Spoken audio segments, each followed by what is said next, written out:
see. Hey, there he is. How you doing? Doing well. How are you, Christian? Good. I'm really Good good. afternoon to you, your time, right? Yeah, good afternoon, good morning to you, Jevon. So I'll just start us off. I'm Christian Hoyle, the crisis coach, and this is Jevon.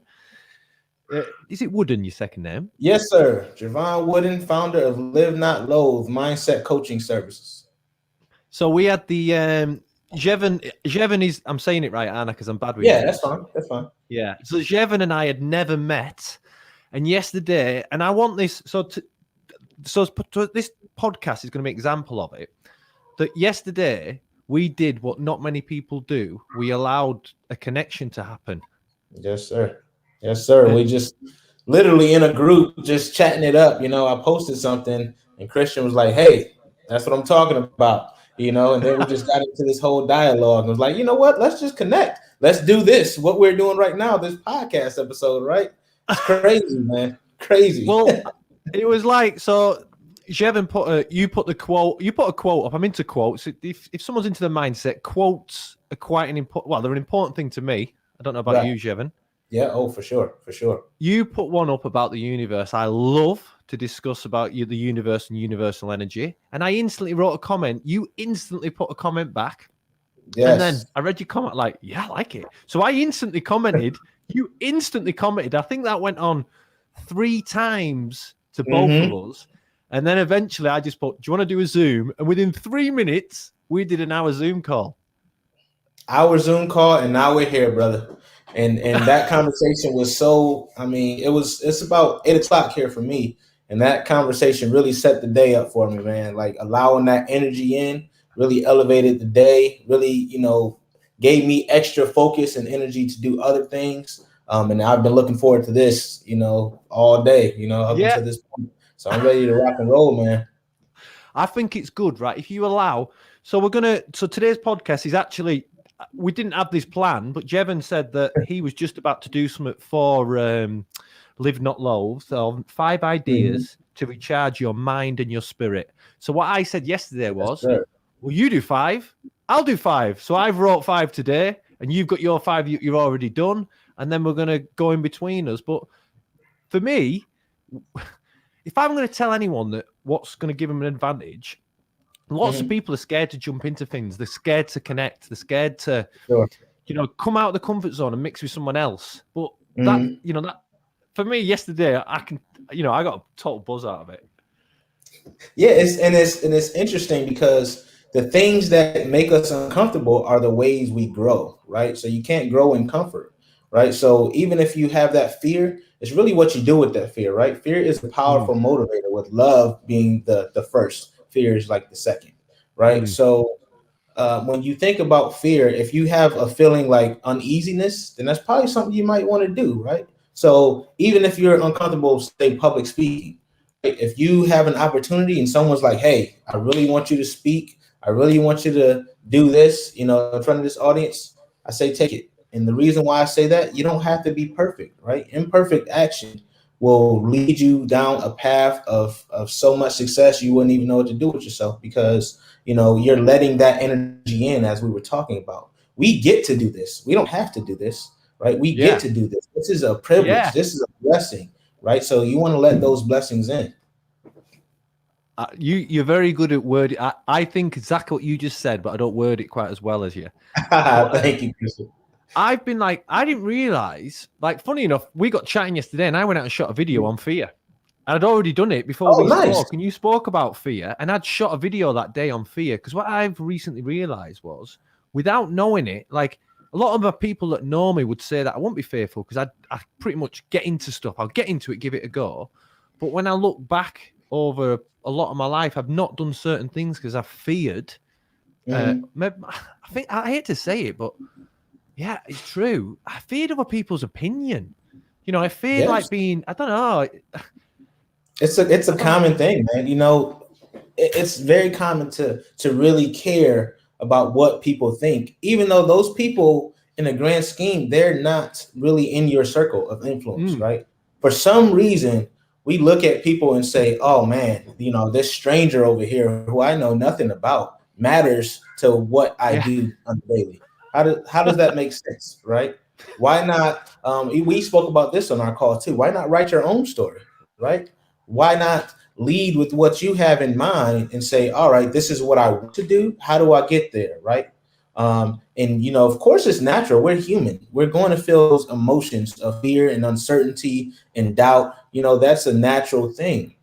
But it's like 3 feet from gold when you talk about digging, right? You dig and you stop right before you get to the gold because you let that limiting belief be that barrier, right? We have to remove that, change the perception and say, what do you fear more? You fear that regret, later on in your life when you're, old and you're like, dang, I should have went for that because someone else has gone and run with that idea. And now you're like, hey, I thought about that. I should have did it too. Or is it the fear of like, hey, I'm trying to, it might not work, how I wanted to, and I've tried it a couple of times. Maybe I didn't, if you've really invested everything you could into it, a lot of times we stop before that, right? Yeah. Before we invest everything in it because we're like, hey, this isn't working. But if you truly, truly want something, that fear should be a motivator, right? That fear of going back to where you were should be your motivator, right? Because you're doing that for some reason. You've almost got to jump into it. Like before, like one of my things is I'm unorganized. Like if you looked around me, I'm not as organized as should be, but I don't use that to stop me from doing things because really someone else who was organized would look at me coming up to doing this, going live at 2, and they'd be like, I can't believe you're doing it. It's chaotic in my mind. I can't get my head around it. Whereas that's my norm. Do you know what I mean? Yeah. Well, that's a creative thing. A lot of creatives are like that. Do you remember yesterday? You just said it before. You like after the call yesterday and during the call, and what led to us meeting said that you and I are similar. And then you brought up that you just did it. Then you said you've got to rewrite your story. And I shot a video 3 weeks earlier. The first video I ever shared on my social media called "Rewrite Your Life Story." Yes, sir. Yes, Who sir. are we meant to be? Yeah, exactly, brother. That's how things align, man. We're letting that energy in, as we've been saying. That's been the theme, right? Letting that energy in. It's really like, the law of attraction in the second law, the law of vibration, right?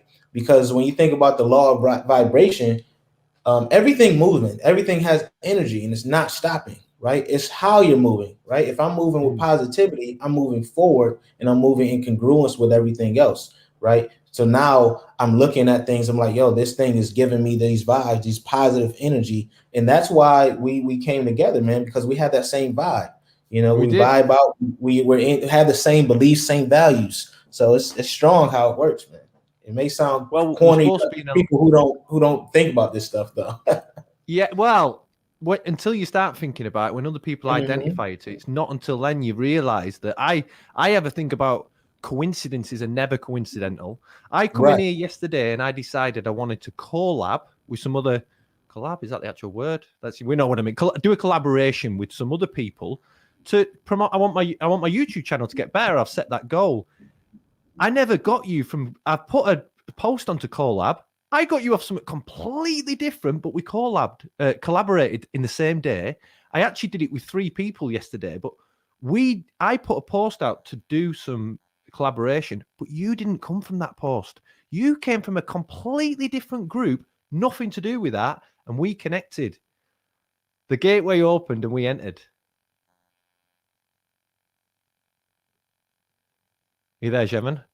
Thought I'd lost you then. I was thinking you were doing the long stare game. I was thinking your signal was going a little bit at the beginning.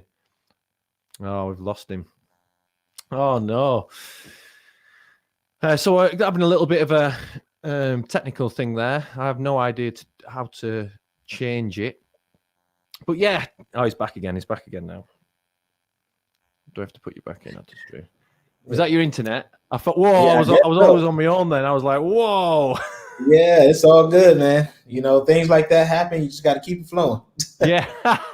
So it's all good. That's the beauty of live, though, because people can see what it takes to run things like this, right? And it's like some things are out of, you can't control. But again, it's another teaching point, man. It's like you can't control everything. You have to worry about what you can. You just stay calm and things work out. That's just how it goes. Well, I was the leader then, and when you went, I wasn't prepared for you to go. I didn't enter this and think if he goes when we're doing live, it's just going to be me on my own. Then you're going to need to come up with some stuff. This is what happened. But the thing is, you already prepared. You already have your points. I wasn't prepared. I was more thinking, I thought, what am I going to do now if you don't come back? Because I have no preparation. Hey, you wrote down your 5 ideas. There you go. You can run right into it. There you go. Yeah, well, that's what I was thinking. But in my mind, I was sort of thinking, right, where am I going with this? But anyway, you kick us off with your first. We'll do it. You do one. You do one. Say yours, and I'll interlink, and then I'll do one, okay. and you. Is that cool? And I also have a bonus if you don't mind at the end. Of course, I think it'd be cool. So, but my first one really is take a break. Right when you're sitting here and you're working hard and you're going at things for hours, that's when you tend to get tired. You're not as sharp, right? So I always say, like, get up, even if it's just to get up and look away from the screen for like a minute or two. Walk around, get the blood flowing again, right? Oftentimes, a lot of us are sedentary, sitting at a desk, all day. And that's not good for your body, and it's not good for your mind or your spirit. So get up, take a break, go, whatever, take a walk, whatever you do to recharge yourself. I say do that, and then come back. You'll be amazed at how fresh you are. It's interesting that, because anyone who knows me, I take a lot of breaks. But when I come into the office, like once I come in, I just don't take a break. I just come in, and I come in and I just constantly do it. And a lot of that might be procrastinating. It's not necessarily I'm achieving. So I'd be lying. I'd say I'm procrastinating for about, I don't want to say it, 40%, sometimes less, sometimes more. Yeah. But that's me being honest, but I don't move. And you're right. And I should. Yeah, you should, man. There's something I like. It's an old technique called like the Pomodoro technique. So you work for maybe 20 minutes. You can change it up, but I do, I believe 20 minutes, and then you take like a 10-minute break, and then just break it up. That way it's 20 minutes of focused work, right? You're not checking your phone while you're doing it. You'd be surprised how much you get done, right? Or you can do Cal Newport's. I don't know if you're familiar with him. He wrote Deep Work, and he talked about. Cal Newport, he wrote Deep Work. Right. Okay. Book. Yeah, it's really solid, man.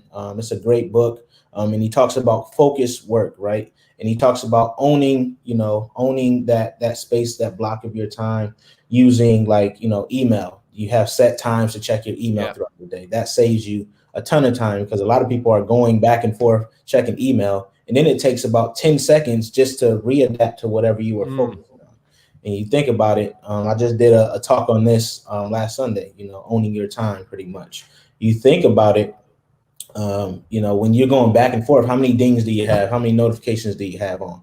Everything's pulling your time. So you have to really focus your attention on breaking from that and taking that opportunity to just relax within yourself and give your mind that space to really process the information that was taken in and to really get the oxygen it needs.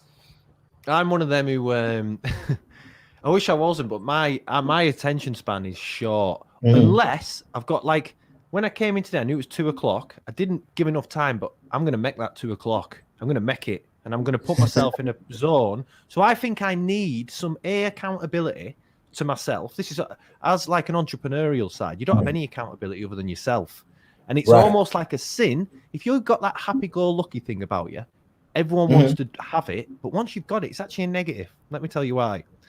Because no matter what I'm doing, say I've got something, I know it's got to be done, and then I'll think, I'll be all right. I'll just not do it. And I know, because I've got the ability to I don't get fixed on things. I can just remove it, and I can just not. So it's sometimes a negative, that.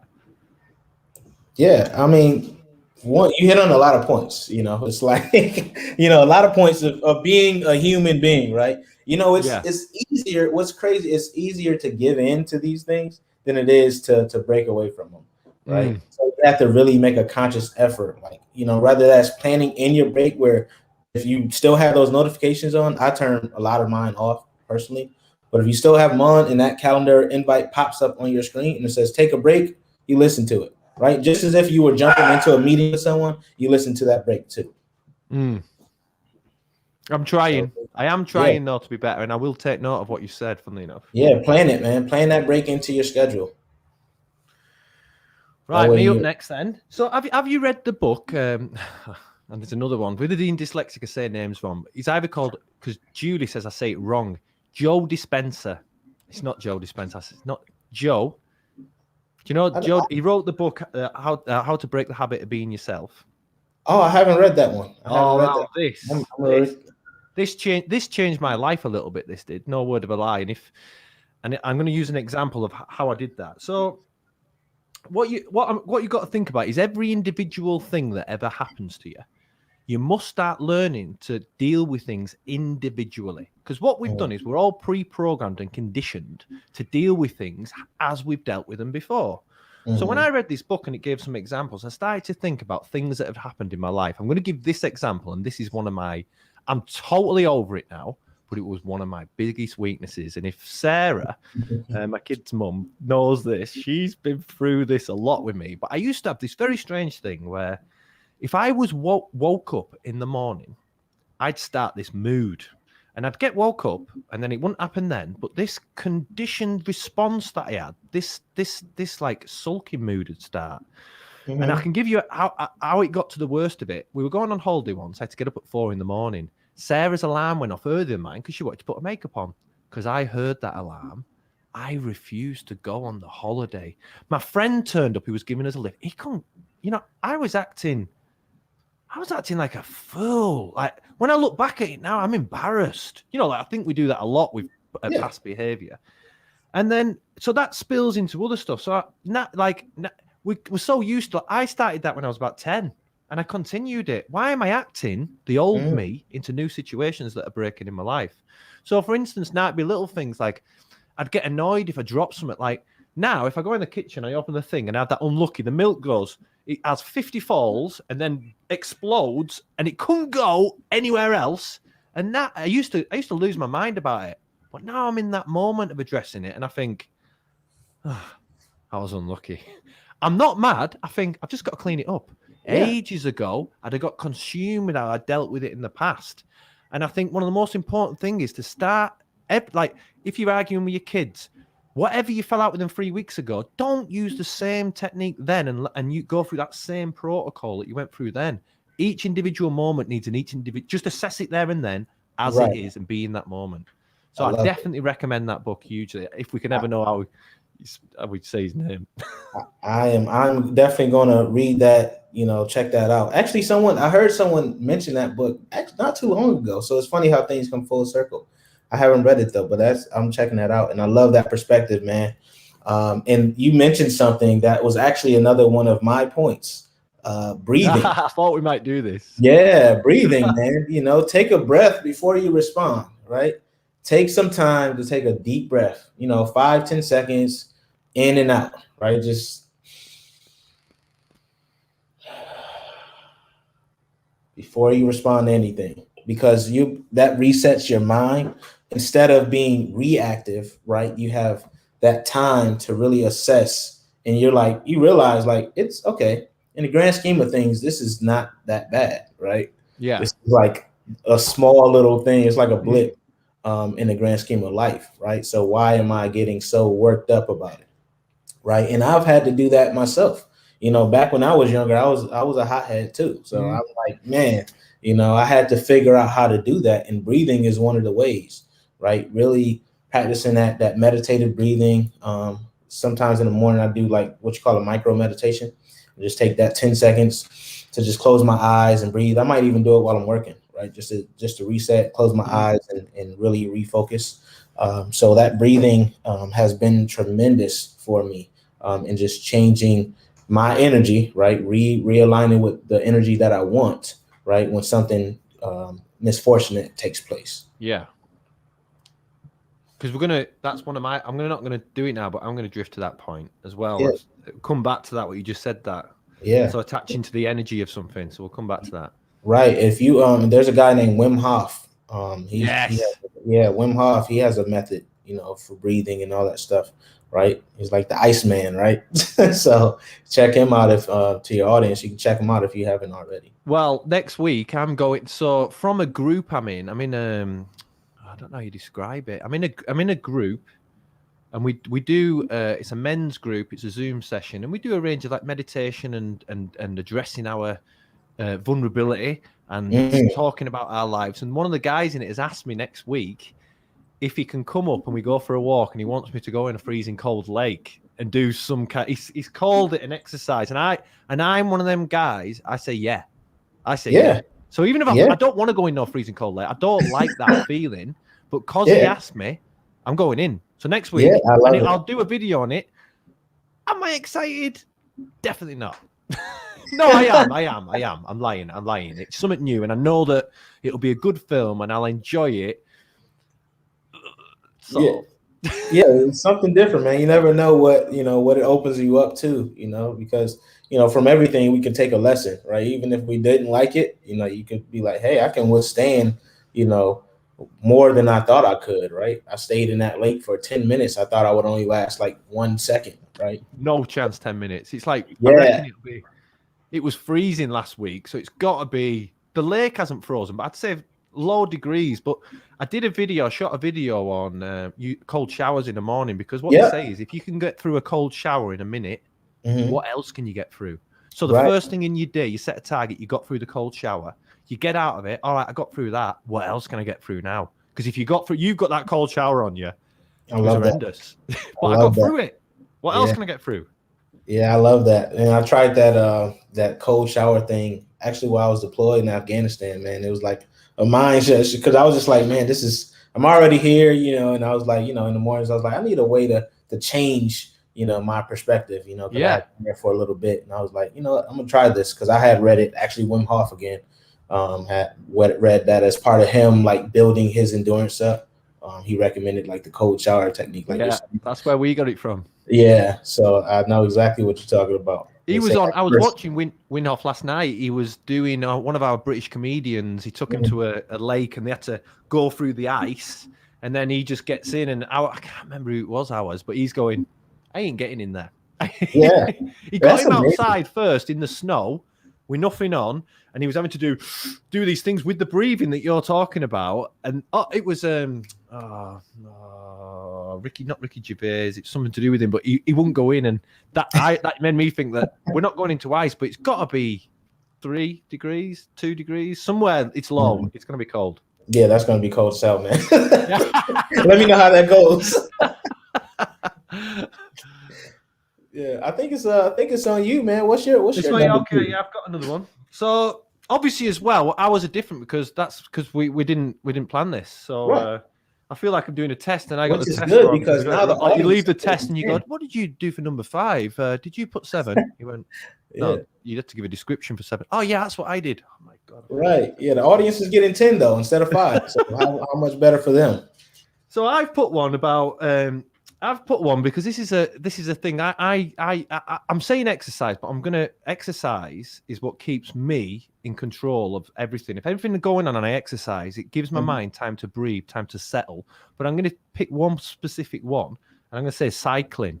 I live in a Lake District, and there's loads of mountains, and I go cycling. I don't enjoy cycling on my own when I go for exercise because of the reasons that I get from it, and that being when I go out cycling, I connect with someone. I always go out with someone. I went out with my best mate Kev last week, and we had a really good time, and we connected while exercising together. So I'm working my body, I'm working my mind. Him and I are chatting, and it's always a positive chat. And then as soon as you hit an hill, that's when it becomes onto your mindset. Because when you hit a hill, you're on your own. Everyone's at different levels and different speeds, but you're on your own, because some of our hills are proper hills. You're straight into them, and you're like, as soon as you hit them, you know, it might be 7 minutes of going up, and I think you're achieving. Then you're testing yourself. You're sort of pushing yourself out your comfort zone. You're doing all these things that are independent to you. And while you're going up it, you get in this little zone where you want to zone out of the pain, and you sometimes start thinking about other things in your life. It's the same. What I'd say is I haven't included it, but I also go up mountains. I walk up mountains. And if I ever want to solve something that's in my life and there's a problem, or maybe not a problem or something, a solution for something I've got going on. When I go up a mountain, the mountain answers it for me because I stop thinking about it. I just go into like my unconsciousness, and I come down the mountain, I've got an answer, and that's what I do with the hills. So exercise is one, but cycling's with other people for me is, I love it. Absolutely, I love it. I love the energy that I get from it, and I come back and I'm broken, and I feel like my hamstrings are so tight all around the back of there, and maybe that doesn't feel good, and I'm literally tired. Yeah. But that experience had made me feel like I achieved something. Yeah, and it's that's a great metaphor, man, because it's like you made it up that mountain, and then you came down and you say you have a solution, and it's like that's a metaphor for life. Because if you think about it, when you go through something, what do? You learn something about yourself, and you learn something how to do something better or differently, right? So them hamstrings may be tight. You may not have came out unscathed, but you came out stronger, right? And that's how life is. I don't feel it because I'm like, what? I walk in the house, like, oh. But I'll give you something you didn't notice then. You just took my accent off the way you said mountain. You just said mountain. If you listen to this thing, you just did it right then, because I know that's how I say mountain. You just said it. I said it. Listening to you, look, you're already rubbing off on me. You don't even know. If you go back to this record, your American accent was gone then. It's gone. That's great. That's awesome. I'm gonna have to look at that. Yeah, that's man, that's funny. And everyone else is just looking at it, gonna be like, man, yeah, it did happen. You definitely don't sound American when you said that. No, that's great. I love it. Yeah, so that was a great point, Christian. And again, was fun, you tying into another one of my points. Exercise. Great minds think alike. The great minds think alike, man. And it's fun because a lot of people already know what we're saying is great for them, right? But it's a matter of implementation, right? When you think about exercising, a lot of people are like, oh, I don't have an hour to spare, right? And it doesn't have to be an hour, right? You can literally exercise, get like HIIT training in, right? High interval training session. And you could do like 10, 15 minutes and feel amazing, right? Well, not while doing it. You don't feel amazing while you're doing it, right? But afterwards, you just feel better because it sparks your energy. There's something called the Miracle Morning that talks about that, right? Like he gets up and he only exercises for about 10 minutes, but he feels great. It's just to really get the mind ready and the body ready, prepared, because you already have that win in. And we talked about those small wins on our conversation yesterday. And we were talking about, the guy who made the bed, the general. Yeah. Had to speech about making that bed. Well, exercise is another one of those wins you can get in. Someone might not have heard that. Do you know what he's called on that? That's one of the best videos I've ever seen. It is. I can't remember his name, but we can find it out. He's like an American. So he's like, if you put into YouTube American general conversation on making your bed, that's one of the more like. I tried to do a motivational video like he does. I got it. I got his name, man. His name was he's Navy SEAL Admiral William McRaven. Oh, he's a Navy SEAL. Yeah. Oh my God, he's the man, isn't he? He's a beast. He's a beast, man.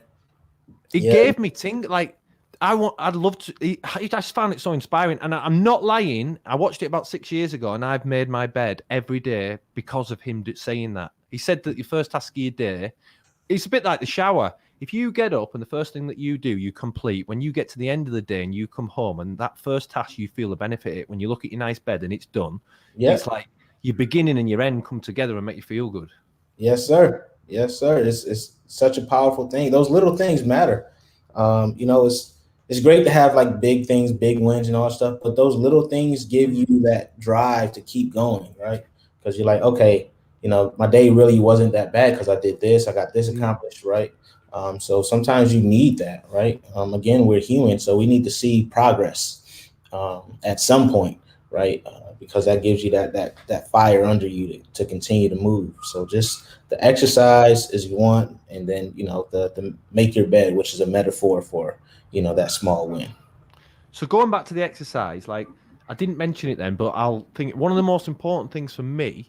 like I did mention it because I walk up a mountain, but because I have a dog, but if I didn't have a dog, I'd still do it. I walk every morning, no matter what. Listening to a book, I find walking, like people go, I haven't got time to exercise, walk to work. Walk to work, and I find any walking, you've got like, if you want to listen to music, it inspires you, but I listen to books. And I just find, like, say I've got zero motivation, and I get it, I'm sat at the table and I've been procrastinating there about not doing it. I leave my house, and in 1 second of leaving the house, I think, I'm glad I've done this. And it instantly starts empowering me as I go. I argue with my dog the whole walk. You know, I have my dog in all my videos, but Julie will go, people will probably talk about you. You're the guy who argues with your dog. That's awesome. Hey, I do it with mine too. Mine is actually sitting next to me right now.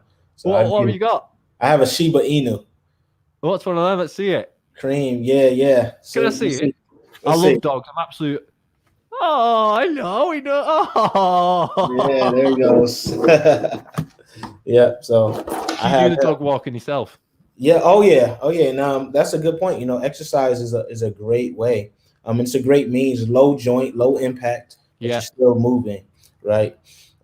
So whatever your mode is, whatever you can do, whatever your body physically allows you to do, take that exercise, you know. And the thing with it as well, what I do in my walk is, so it can be a walk, you can make it into any kind you want. So if you want low level, you'll get moving, but if you walk a bit faster, and if you wanted to get your heart rate pumped up to the next level, you just start walking up a hill. Walk up a hill and walk a bit faster, and your heart rate goes to a new level, and that's where the health benefit comes from. Getting your heart used to being raised, maxing it up a little bit, you know, and increasing that. So anyone can. The thing is, with walking, obviously, if you have in function you can't walk, we could look at other things. But for most people who can walk, walking's it's a given. You don't cost any money, right? You know, everyone, you know, you can just go off and do it, and you can do it whenever you want, and it could be 5 minutes. That's it. Yeah. And like you said, it's a great mindset thing, right? Because, you know, Steve Jobs famously, anytime he had a decision to make, he would walk with someone, right? Whoever who's negotiating with or talking with, he'll walk with them, right? Famously, I didn't know that. Whatever decision he was trying to make. So it really helps, you know, when you're moving, it really helps your mind to become clearer too. Like a lot of people, if they dictate, they'll walk around because one, it helps your brain flowing, but it also taps into that kinesthetic or tactile learning, right? Where if you're touching something, you're doing something, it helps to reinforce your learning. Like it. I love this. This is great, isn't it? Yeah, that's yes, sir. I love it. Was it 24 hours ago? I think it was 24 hours ago we first met. So yeah, exactly 24. So is it you up? Is it me up or you up? It's you. I went with exercise so too. I've got a good one here. Right. This is an example one. So if in your bank account you had £86,400, not dollars, pounds, which is more than the dollar, and someone stole from you £10, you wouldn't look at your bank account then and then think, just get rid of it all. I don't want any of it now. Don't want any of it. So we flip that and we look at our lives. There's 86,400 seconds in every single day. All right. So a lot of people, what they'll do is they'll let one negative 10 seconds write off the whole day. Because when something normally drops you, it can be a small thing. You might go out and in that 10 seconds, something or someone or an event or whatnot annoys you. And it makes you go, you're frustrated and whatnot. Don't allow that to suck the rest of your day. That's 10 seconds out of 86,400. As such, even if I can't get it as a percentage, but it's less than 0.0. And then some people let that rob the day, and it's just such a little thing, you know. And if you can start thinking when you have them things that everyone does, and I do, and I think when you start working on your mindset, you get better at not letting them go. You know, when they do happen, like I had one before, just before this, I turned us on, the camera weren't working. And I thought, oh no, why is the camera not working? I didn't know because I'm not techie. I could have got flustered and it could have, but it's just the camera wasn't working. You know, it might be something else. And I just think, don't let little tiny events or what, like someone might say something. It might be a family member who sends you a text and you read it, and some of your family or what they say ridiculous things. You know what they're like. I've got the power to not let that. I've got it. Going back to what you said about the breathing or whatever it is, just deal with it. You know, for me, mine will be as soon as I walk. I'll take the dog out. I've dealt with it. It's gone. You know. Right. And you know that's a great point, man. You have to protect your energy, right? And I always say that, meaning, like you said, you can't let those small things derail you from the bigger picture, right? And having a strong why really helps you with that, right? If you're like, oh, so, someone said something and that I didn't agree with, or maybe they made a comment at work that I wasn't particularly fond of, and you can say like, you can let them know, one, tell them like, hey, I didn't like that because of this, right? But also, if they are still continuing to go with that, when you think about that, you say, I'm not going to allow this to change Yeah. my picture, right? I'm not going to allow this, because this has nothing to do, like 5 minutes from now, I'm probably not even going to remember this. So I'm not going to be thinking about it. Yeah. Hopefully not. Because then that thing wins, that thing or that person wins, right? Because now you're thinking about it, they're probably not even worried about it. Yeah. So why let that get to you? Why let that change your whole mood when you were just fine right before then? Yeah. Right. So Loads I of people struggle with that. Loads of people are yeah. like, and then they'll blame, why are you acting like that? They'll go, oh, if he didn't say that. Hmm. No, it wasn't what he said. It wasn't Right. what they did. I did this thing yesterday where scientists have done some research that 10% of our personal happiness comes from the circumstances we're in. The other Hmm. 90% comes from within. And that's For just the sure. same as that. An example of it was when I was younger, like my second name's Hoyle. And when I was about 18, I can't remember the age, they all started calling me Boily. Right? It's just a word. Hoyle, boil, rhymes together. And for quite a while, I let that bother me. So guess what they did? They Yeah, kept doing it. they got more names to go with Yep. Boyle. They had rhymes, they had things. And after a bit, I started doing the rhymes. I started doing it. And I remembered that if you can mimic yourself, no one else Yeah. can mimic around, and it was, I didn't really, it was an early thing to learn that though, but that nothing can bother you unless you let it bother you. No one has that power other than yourself. Yes, and I always say that too. I always say, man, you control what happens, right? You may not, whatever the circumstance is, it's how you react to it that matters, right? Of course, there's a result at the end that you have to deal with, but no one can make you feel away or make you Yeah. do this. You may allow it to, right? They can So, try. They right, can they can try. try. Yeah. Right. And one of my favorite books on this is Viktor Frankl's Man's Search for Meaning, because he was in a concentration camp, right? He was, when they were doing all that, killing, all the Jews. And he still came out with such a positive perspective Yeah, I love that, that. and if he can go through that Yeah. and still have a positive perspective, why can't we? Why can't we who are, going through, probably, maybe we have a bad day at work, but we have a job, we're making money, we don't Yeah. have to worry about, being in that, those, whatever situation, homeless and all that stuff. So be grateful and be thankful for the bigger picture, and that will help you realize that whatever that smaller thing was, it doesn't really play a part. And that's what I always say. Like when I find myself getting upset about something that's small, it's just a minutia. I always say, Just what? What did you say then? What was the minutia, word you used? minutia. I've never heard that. Yeah. It's just the small things, the little things, man. When I find myself getting upset over that, I say, "Hey, I'm grateful for this, right? Whatever it is." I say, "God, I'm grateful for this. Thank you for this." Right, and that's all. That's all I say, and that helps change my perspective back to the positive point of view. Right. We could have in one day, you could have like, I went to get a baguette before on the way here. And I saw Hmm. this guy I know who actually works quite heavily on his mindset. He was really rude to me. Like I've known him a long time. He was really rude. And then when I was going, he was rude. Thought it was like it was just he was really rude again. And he's like my best mate's mate. And I was walking off, and I was going through that. I was a bit of a victim of him. And after a bit, I Hmm. thought, what am I doing? What am I doing? Whatever he's got going Right. on has got nothing to do with me. What am I getting emotionally involved? Leave him behind and keep going. I've got this Yeah. coming up at 2. I've just got excitement going. You know what I mean? Energy going. Yeah.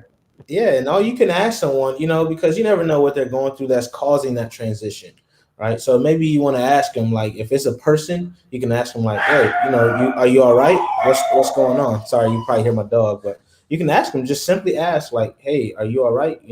Typically you're, You're more upbeat. If you have something you want to talk about, I'm here, and that's it, right? And they say, nah. I'll be honest, I am like that, but when he was quite rude, and I was walking off thinking Yeah. the opposite of that, thinking, Yeah, but if you know that he's typically a different way, maybe just ask him like, hey, what's going on? Typically you're this way, what's happening, what's coming up for you, and then I found it interesting.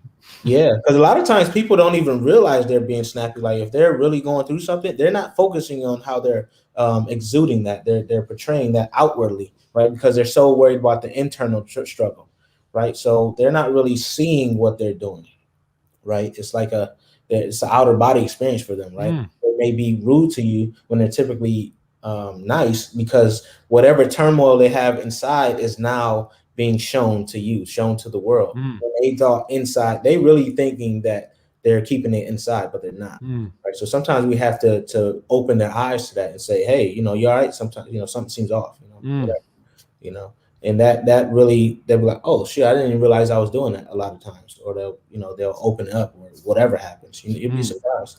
Because the powerful questions is really what causes helps people move forward, right? I'm struggling with that one because I have to be. When I go back and revisit what I thought, it annoyed me. You see, yeah. So now when you're saying, I know what you're saying, and like I totally believe what you're saying. I do that, and then I was like that. We've got to break us now. If I see him, I have to be like that. I have to say, he didn't seem too good.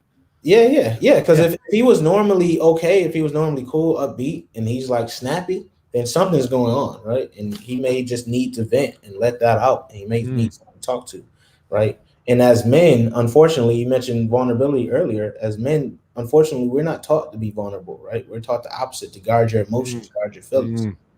So I always say that vulnerability is the key to properly healing, right?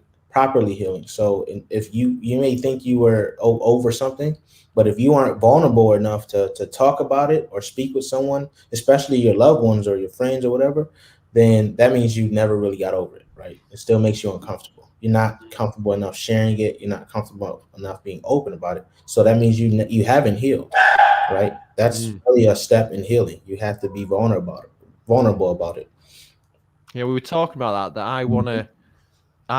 When you grow up in certain circumstances, you're always having to brush it, get on with stuff. So you've got to learn to fight through things, and that lacks vulnerability. But vulnerability is the best way to fight because it brings people in a little bit more, and that's been a personal weakness of mine. Yeah, I've been vulnerable loads of times, but I had an act that I put around it, and it probably seen that was the real thing. But in it, really, I was quite emotionally hurt by it, and I put up the old. I'm trying it anyway. I'm trying to be more vulnerable. It's well, guess what? The reason why we're doing this is an act of vulnerability, right? Because we're live. Like anything can happen. You see my Wi-Fi drop out. Anything can happen. Don't do that again. Yeah. I'm just gonna go. If yours stops, I'm just gonna go. Yeah. As if mine is, but just not say it. Oh shoot. Yeah. So this is an act of vulnerability, man, because this is live. Anything can happen. You never know in these circumstances, but we've taken it upon ourselves to say, hey, we don't care. We know that this is good for more than just us, right? Because after all, when you're serving, you realize that you get more from serving than you do from taking and receiving. This is what comes of it, right? Things like this podcast and sharing your story and all that stuff, because that resonates with people. You'd be surprised. I just love chatting. I love meeting new people. I love I shoot videos. I find them quite challenging more, but we're just chatting with people about stuff that I think's important. Like we might have started with 5 points, but we drift off into loads of other stuff. And you're an energy like me, and I can tell that straight away. And some of the people who've watched my videos will go, "Yeah, I've watched it, but it's not really my thing." It's not their genre. I know that. That's fine. I know it's not your genre, but we have a similar genre. We'll come up with similar stuff. I've read that. Or I've done this. We're following a similar path. Yeah, for sure. And you'd be surprised how many people also say that, and then they're like, let me just check it out. Let me skim through it, and then next thing you know, it's their genre because they need to hear something we've said, right? And that's the case. When you're closed off, you're not going to take in anything new. That's why you have to have an open mind, right? You have to be like, oh, let me give it a shot. and at least try it, because you'll be surprised, what just listening to someone opens you up to. Right, you're on. Next point. Yeah, man. Is Yeah, it you? man. It is you, isn't it? It is you. Is it you? Yeah, Or is it me? I'll go. I've done 3 so far. I'll go. I'll go with what we were just talking about changing your perspective. Right? Changing your perspective is my 4th one. And this is paramount, right? You need to change your perspective in order to, I'll change that. Instead of changing your perspective, if you already have a positive perspective, that's good. Keep that. But if you negatively perceive things and take it in as personal, everything, then that's going to hinder you tremendously. You're never going to be able to unlock your true power, right? Because you're always at an internal struggle, right? So you have to change your perspective and make it a positive thing and look at why things are happening in the grand scheme. Like, what's my lesson? Maybe it taught you something. You look at, it rained right after I got my car washed. Well, some people look at that as negative, but then you have to look at the positives of that. Hey, I have a car that works, right? I can afford a car wash and to keep the car running, right? And rain is, growing some vegetation in the world. There's positives there that we're being selfish and not seeing, right? So sometimes we have to take away that selfishness in that perspective in order to see the bigger picture. All the opportunity that arisen from what went on. Yeah. And that's a small example. If you're judging, you're not looking for opportunities. And I always think that yesterday, we both had an opportunity to connect, and we decided. I might have 50 of them, and that 49 don't want to connect with me. But the ones that did, another guy did. I just got off the phone to someone else, another YouTuber before, and he was nothing but nice about. We're shooting a video next week, and he's nice. He knows much more than me, and he wanted to share his knowledge, and it's stuff like that. That's awesome. Some of us allow the light in, and it happens. Some of us, and that's perception, man. They're not having what I have. Yeah, that's perception. It's like, letting people in and saying yes like that. It's perception. It's like, man, this is a great opportunity, right? And some people could be like, oh, I'm not talking to these weirdos. They're just coming out of nowhere telling me they want to talk to me. That's perception, right? Some people are very guarded because they perceive everyone as an adversary versus everyone as an opportunity to make a friend, to build relationships, right? So you have to change that and really harbor positive feelings for possibilities. Yeah. The yes. That's why I went with I started the yes quite a few years ago, and I don't want to get too much because I saw John who interviewed first. He's got to a stage where he can't say yes to everything. Right, there's too many things coming your way, but then you have to be selective with the yes. But I'm not there. So I said, everybody said, do you want to do a walk next week? I say, yeah. Do you want to go in and get in a freezing lake? My mind says, no, I do not want to do that. And then I go, yeah, that'd be good. Right. That exactly, man. You'd be surprised what yes leads you to, right? And one book I would recommend before, I know it's your turn, but I got one book I would recommend on this whole perspective thing. It's called The Obstacle is the Way by Ryan Holiday. The obstacle is the way. Yeah, check it out. It's awesome. You know what I've started doing? So I was audiobook, reading full books. Mm-hmm. There's a thing called Blink List. Have you come across it? Oh yeah, I know that one. Yeah. So I find that because 15 minutes, right? I could if I read a book 3 years ago and you ask me about it, I probably can't tell you a lot. So then I can every so often revisit it. I've got my memory of stuff's not very good, so it's a weakness. So I administer it's a weakness, and then I just go around it. And this Blink List, I'm loving it because you can read it as well as listen to it, so you get two things. Right. Yeah. I recommend it. I love that. I heard it's like because it's like a synopsis, right? To give you yeah. Right. Yeah. Yeah. I have to check that out. I haven't used it yet, but I've heard of it. A lot of the podcasts advertise that I listen to. So this is a little bit similar to your point there, my point now. So mine is if you can't change the situation you're in, change the way you think about it. So you can't. Sometimes we get placed in these situations we cannot change. So the only thing we can change is how we think about it. People struggle at stuff like this. When you go, there might be 10 of us and we go somewhere. There's a place called Burnside where I live. Lovely little village. It's got one pub. People might not want to go in that pub. We're all going to Jolly Anglers, and they'll go, "Oh, we're not going there." But when we get there, you can either change the way that you are about it, or be like, oh, I don't like it here. I don't like these things. But you're going, I'll go in and think, well, we're here now. I love being who I'm with. I'm going to change the way I've thought about it. Yeah. I might have, and that can be for anything. I was thinking like things that happen with, like one of my things is like, I've noticed it more now when I'm writing descriptions for videos and stuff and doing the videos that I make a lot of mistakes, like in words. I write very badly and my grammar's really bad. I don't get caught up in it. I just think I'm not very good at that. So in this instance, I'm getting someone else to do it for me. Or like I'm at home, all the kids do the spelling. I'll go, how do you spell this? I can't see this 4-letter word. And they'll go, M-U-C-H. Much is one that I often... Much. I can't even see it now, much. So I often get that. So my circumstances are... Like it might be that like when my stepdad he had his legs removed, he never ever once saw that as a disability. Never ever. He did have we have a blue badge in the UK, but he changed the way he thought about it. He thought about how he could change how he perceived it.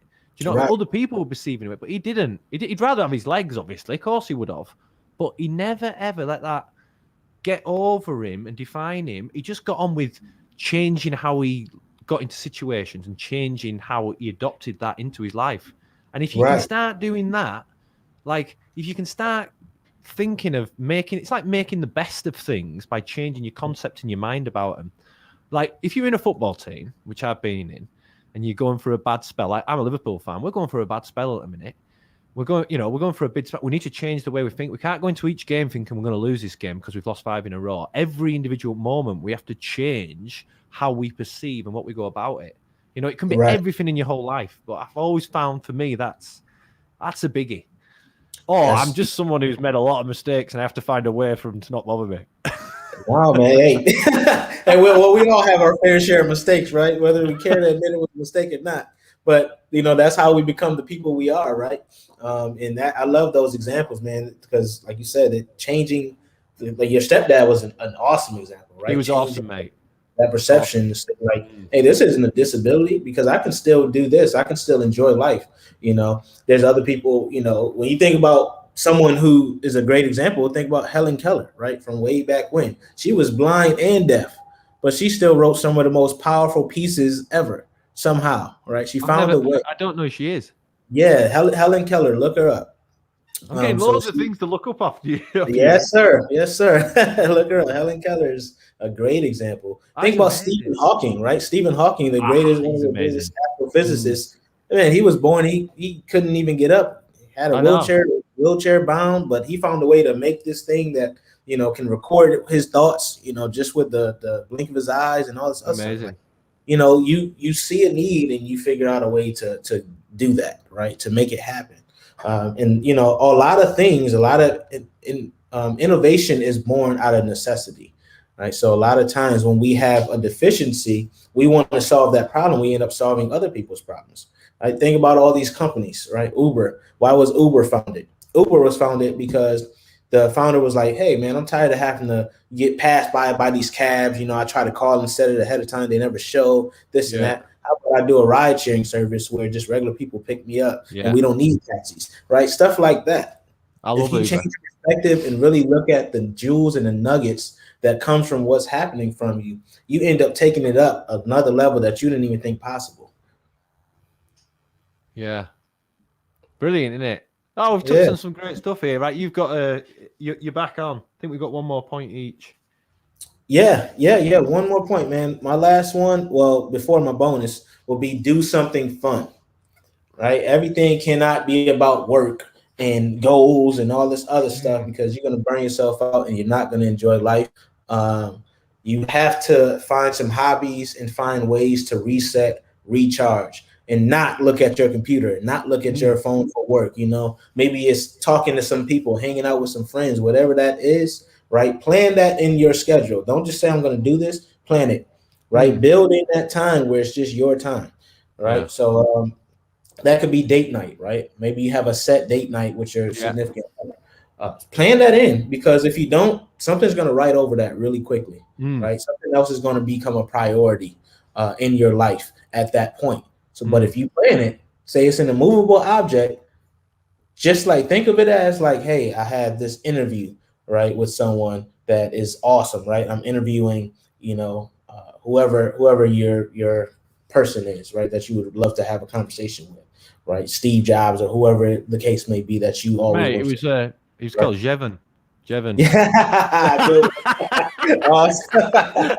Thank you. It wasn't coincidence yesterday, I've been stalking Yeah, you for a long time. that's awesome, man.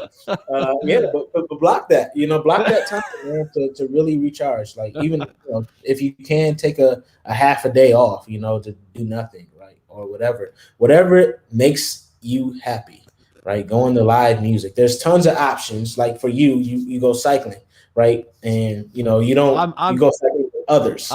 One thing I've never been short of is having fun. I do a lot Yeah, of things that I know having make me fun. happy. It's important. It's important, man. You can't just be a But stickler all the live time. music, we're in lockdown in the UK. There's no live music. You're not even allowed to Hey, speak to someone from a different house, guess what you have though? You have video. It might not No, be the I know. exact same. I've not looked at any. I've not looked at the lockdown. I don't want it, definitely not. But Yeah. I've not let it I've not let it control me. I've sort of. Yeah, it's just been. I mean, the lockdown's either been a test where you've grown from it, or you've let it really bother you. And I think that's a choice. Like I think personal happiness is a choice, and you make that choice if you're gonna go about making a happy life. A happy life doesn't just come; it's a sequence of events, habits, procedures that you do that make it so you can do that. Do you know what I mean? Like I'll sit at my table, like I said before, and I'm not unhappy, but I've stayed there too long. I'm come stagnant. I need to move, and it's only I think I force a dog walk back. Fun times in my mind again. I'm thinking then. My days started moving. Some people stay in all day. If you stay in all day and you're in that place, you will be miserable. Don't say I've been miserable. Why? You stayed in. Just little things like that. And that's a good point, man, because it's like the pandemic has been tough on a lot of people. People have lost people in their families. They've lost jobs, things like that. But still, yet remains a lot of them still keep a positive perspective, right? They say, hey, I've lost people, in my family, people who are close, but they would want me to continue moving, or I lost my job, and I thankfully, these checks are coming. They're not enough, right? I'm not going to be political, but these checks are coming in that allows me to at least buy my kids some food, right? And they still have these positive perspectives, and they decided like, hey, I'm going to make a business, right? Like for me personally, I struggle with depression myself, but I decided like I wasn't going to let that be my defining factor, right? Having that come up. So when I realized that, I always like let people know, right? I'll even record a video or whatever I have to do to get through it. So I always say it's important that even if you're not having fun right now, it's important to try to find a way to have that silver lining and have those people that you can go to be like, hey, let's just go out, let's have a virtual dinner or whatever the case may be, something to spark you, to keep that hope up, right, and to keep your energy, right? Because like you said, if you're just sitting around, it's just going to get worse. It's a compound effect. It's just going to get worse. I think connecting with people as well, just having that, there's loads of things we can do, but if we don't do any of them, 100%, we're not going to get anywhere. And it's like, if you don't, if you don't continue to do stuff, you're not going to move. You're going to stay stagnant, stay where you are. And, we've, it's an interesting thing of like, it's like doing the YouTubing is a little bit like a real test of your mindset, because when you start doing it, no one watches your videos. And today on our live, I know one person's watching because they've put a little thumbs up. It's what would Picardo do? Make it so. And he's someone who's commented. I don't know he or she actually. I don't actually know, but they've commented on some of my stuff. Yeah. And when you first do these videos, no one watches them. So guess what you get? You get a bit of, no one's watched it. Is it about me? Is it the video? Is it the content? Do they not? And it's like little things like my next podcast is with the next podcast is a guy who's watched every one of my videos. He's South African. I can't wait for what he writes. I said, have we talked about this in this yesterday? Or? No. I was talking to someone else that if I've done a video and he ain't commented, the other day I worried about him. I actually think him, because he comments on everyone and he makes what he writes. He's got such words of wisdom in it that it's really, I really want to know him. I feel like he's done some videos.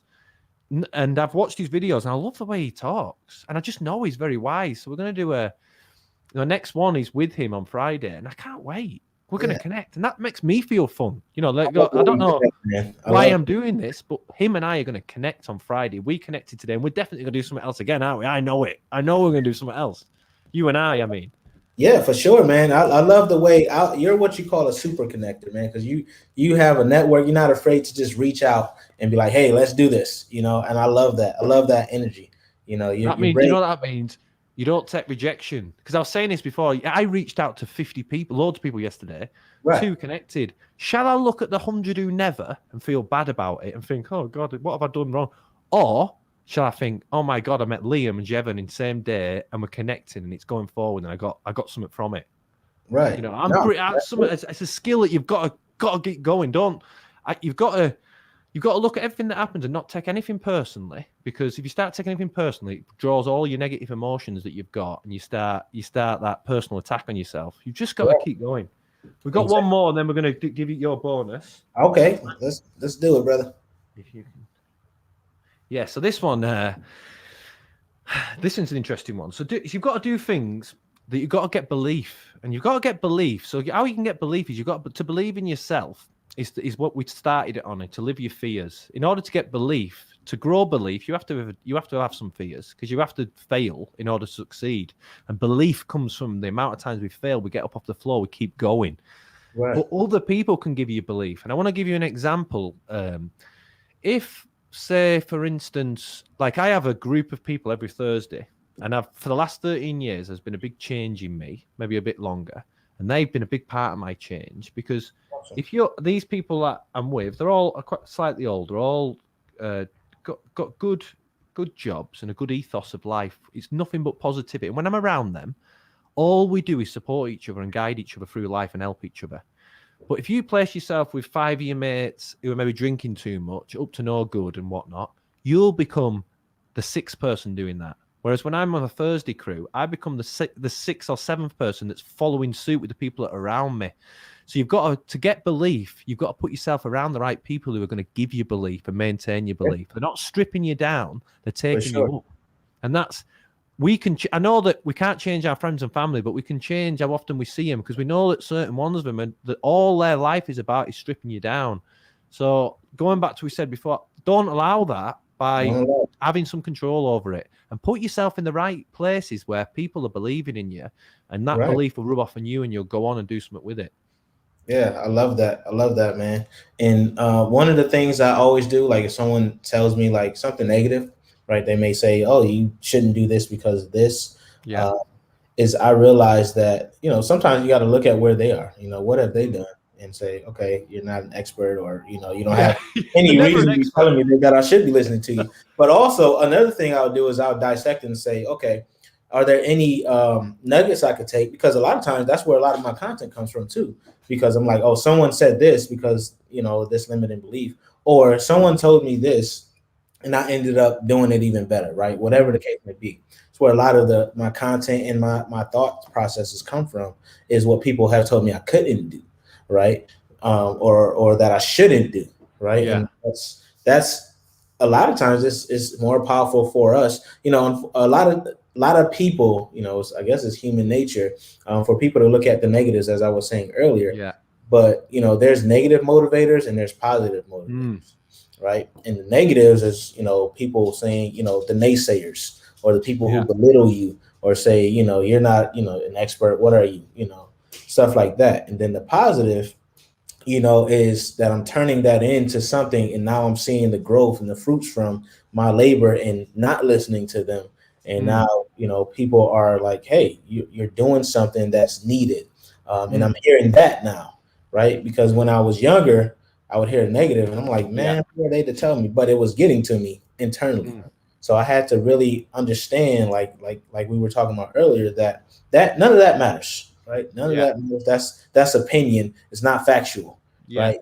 I make the facts, because I'm writing the story, right? I make what the facts are. And the other one of that is, them people who often do it, they're not like, if someone, like, I'm not going around giving people like, if I think someone's got a negative, I'll find a way around it to not touch on it, to touch on things of pushing up things around it, because I've got the wisdom to do that. So then people who are giving you the negatives, they're often not the ones to listen to anyway, because Not the ones. way that they're going around giving it you think, did he really just say that to me? Because, you know, you get it in a text or something about something and you think, did he really write that? Did he really mean it to sound like that? Yeah. And a lot of times people think they're, you know, their family or something. A lot of times they think they're doing it out of love.